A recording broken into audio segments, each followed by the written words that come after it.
Hello friends, welcome to the next video. Let's see the class 7 chapter number 3 history. Series has been going on. You can go and watch the old videos as we have uploaded earlier. Chapter number 3 जो है दिल्ली सल्तनत जो period है 1206 से लेके 1526.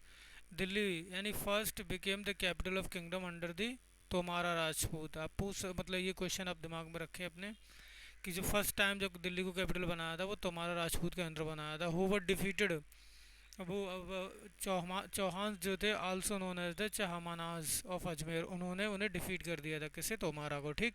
The transformation of Delhi into a capital that control vast area of the subcontinent started with the foundation of the Delhi Sultanat in the beginning of the 13th century. यानी 13th century में start हुआ था. Ruler कौन था?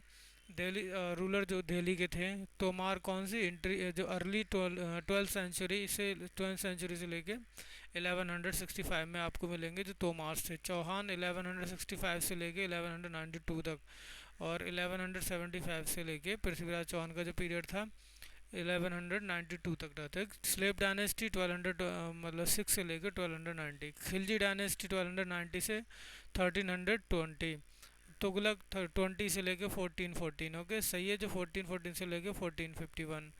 Lodhi dynasty 1451 से लेके 1526. Okay. Finding out about the Delhi Sultanat. Inscription coins and architecture provide a lot of info. वही same चीज़ जो हम अर्लियर हिस्ट्री में पढ़े थे. इंस्क्रिप्शन और आर्किटेक्चर से हमें पता चलता है हिस्ट्री के बारे में मोस्टली.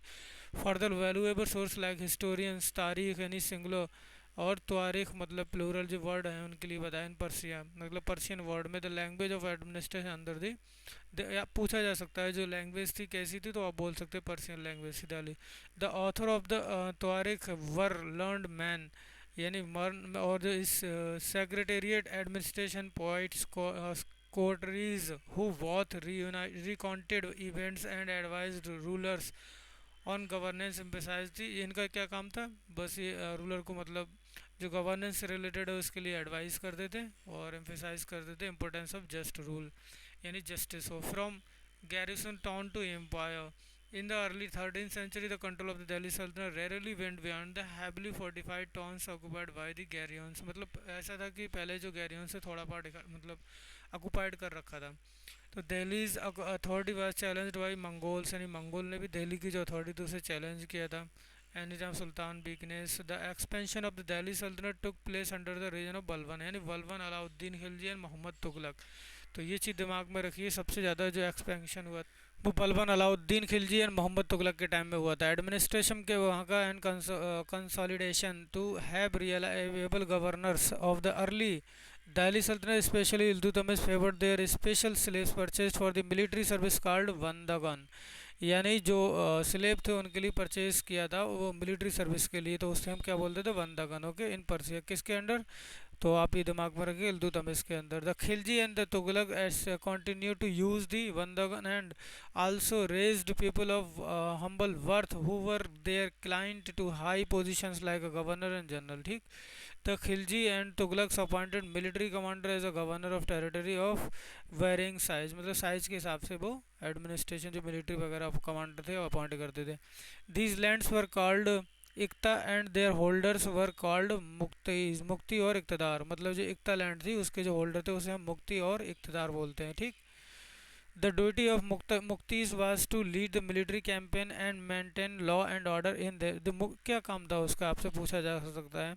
मुक्ति का तो आर्मी को लीड करना और लैंड लॉ एंड ऑर्डर को इंश्योर करना. A return of muqtis collect the revenue of their assignment as salary. Salary मतलब जो भी उनके असाइनमेंट थे वो रिटर्न में सैलरी मिल जाती थी. Also paid as soldier revenue. ठीक.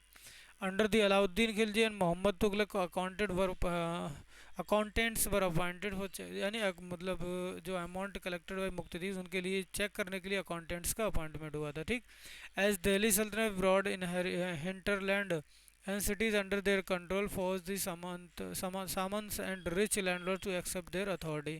मतलब दिल्ली सेंट्रल जिसकी वजह मतलब जो एक्सपेंशन जब हो रहा था तो जो सामान से और जो लैंडलॉर्ड से उन्हें दिल्ली की अथॉरिटी को एक्सेप्ट करना पड़ा था. Attack of Mongols under the Genghis Khan यानी जो गंगेज खान था उसने फोर्स्ड किया था forced Khilji and Tughlaq to mobilise a land large standing army. Mongol के अटैक के कारण जो दिल्ली के जो खिलजी वगैरह थे तुगलक थे उन्होंने अपनी आर्मी को बहुत मजबूत किया था.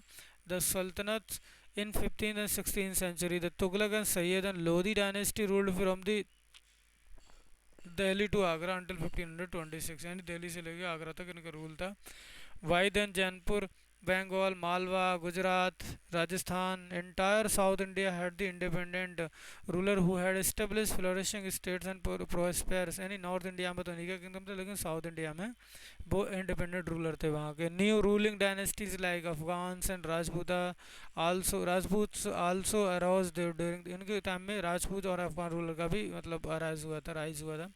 1526 मुगल स्टेब्लिश देयर एम्पायर, आपने पढ़ाई होगा जो सूरी डायनेस्टी रूलर था 1450 से लेकर 55 तक, जो कि पहला रूलर जिसे हम बोलते हैं